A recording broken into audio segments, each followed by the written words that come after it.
እግዚአብሔርን የእውነት የምትወጁ ይመስልሻል? እግዚአብሔርን የምር ከሚወዱ ሰዎች ቀንታችሁ አታውቁም? በጣም በሚወዱ ሰዎች ማለት ነው። ብዙ ጊዜ ጸሎታችንም ጾማችንም አገልግሎታችንም የግድ መሆን ስላለበት የምናደርገው ሰው ስለሚጾም እንጾማለን፣ ጾም ስለሆነ እንጾማለን፣ ጸሎት መድረግ ስላለበት እናደርጋለን። የምር እግዚአብሔር ናፍቆን እግዚአብሔር ማውራት አምሮን ጸሎት አድርገን እናውቃለን? ድሮ ልጆች እያለን ከትምህርት ቤት ስንመጣ ቤት ውስጥ ስንገባ እናታችን ስትኖርና ሳትኖር ልዩነቱ ይለያያል አይደል? ስሜቱ በጣም ይለያያል። ቤት ውስጥ ልክ እናት ስትኖር ደስ የሚል ስሜት ምንም ባታደርግልን መክሰስ ባያስፈልገንም እንኳን ባዶ ቤት ከመግባት እናታችን ያለችበት ቤት መግባት ደስ ይላል። ልክ ያ ስሜት እንደሚናፍቀን ልክ እናታችን ለማየት እንደምንጓጓ እግዚአብሔርን ለማናገር እንጓጓለን። የምንወደውን ሰው ለማናገር ከምንወደው ሰው ጋር ለማውራት እንደምናፍቅ እግዚአብሔርን ለማናገር እናፍቃለን። የምር ከልቡ እግዚአብሔርን የሚወድ ሰው ከልቡ የሆኑ ቅዱሳን የሚወድ ሰው ማየት ያስቀናል።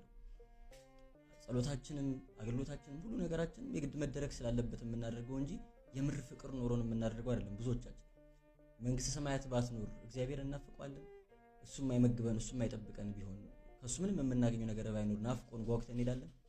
በእግዚአብሔርና በእኛ ፍላጎት መካከል በእኛ ምርጫ መካከል መምረጥ ሲኖርብን የምር እግዚአብሔርን እንመርጣለን።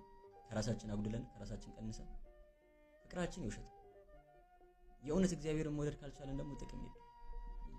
እግዚአብሔርን ማፍቀርም እግዚአብሔርን መውደድ መቻል ሁሉ ነገር መጀመሪያ የሰጠችን ህግ እኮ ናት። ጌታችንን መጣና አንዱ ፈሪሳዊ ጌታ ሆይ ከህግ ሁሉ የምትበልጠው ህግ የትኛዋ ናት ብሎ ጠየቀ። ጌታችን ሲመልስለት ጌታ አምላክን እንደ ነፍስ አድርገው ውደድ፣ በሙሉ ኃይል በሙሉ ጉልበት ውደድ የሚለው ህግ ይበልጣል አለ። አይታችሁ ከሆነ ግን 10 ትእዛዛት ላይ እንደዛ የሚል ህግ የለም። ጌታችን እንደዛ ያለው የ10 ትእዛዛትን ስንጠቀላቸው ወይ ፍቅር እግዚአብሔር ወይ ፍቅር ቢጽ ከዚህ ቀጥሎ ደግሞ እግዚአብሔር ውደድ ከሚለው ህግ ቀጥሎ ደግሞ ባልንጀራ እንደራስ አድርገው ውደድ የሚለው ህግ ይበልጣል ብሎ ጌታችን እንዳስተማረ ማለት ነው። እግዚአብሔርን ከልቡ መውደድ የቻለ ሰው ሁሉ ነገር ማሸነፍ ይችላል።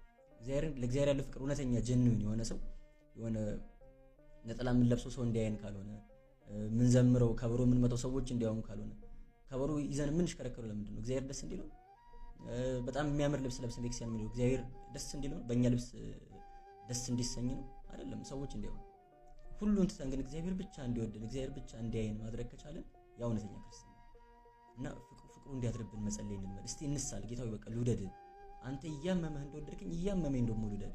አንተ ከራስ አጉድለህ እየሞትክ ነፍስህን ሰጥተው እንደወደድከኝ እኔ ደግሞ እንደው አንተ ሞተልኝ እኔ ልኖርልህ። እስቲ አንተ እንደምትወደው አድርጌ ልኖር፣ አንተ እንደሞትክልኝ ልሞትልህ ባልችል ከአንተ ፍቅር የያዘኝ ልክ ባል ስጠኝ ሚስት ስጠኝ ብለን እንደምንጸልየው ከአንተ ፍቅር የያዘኝ አንተ ልውደድ፣ አንተ የምትወደው አይነት ሰው ልሁን፣ አባቶቼ እንደወደዱ ልውደድ፣ ቅዱሳኑ እንደወደዱ ልውደድ፣ ሊቃውንቱ እንደወደዱ ልውደድ፣ እናት ድንግል ማርያም እንደምትወደድ ልውደድ ብለን ወደ እግዚአብሔር መጸለይ ያስፈልጋል።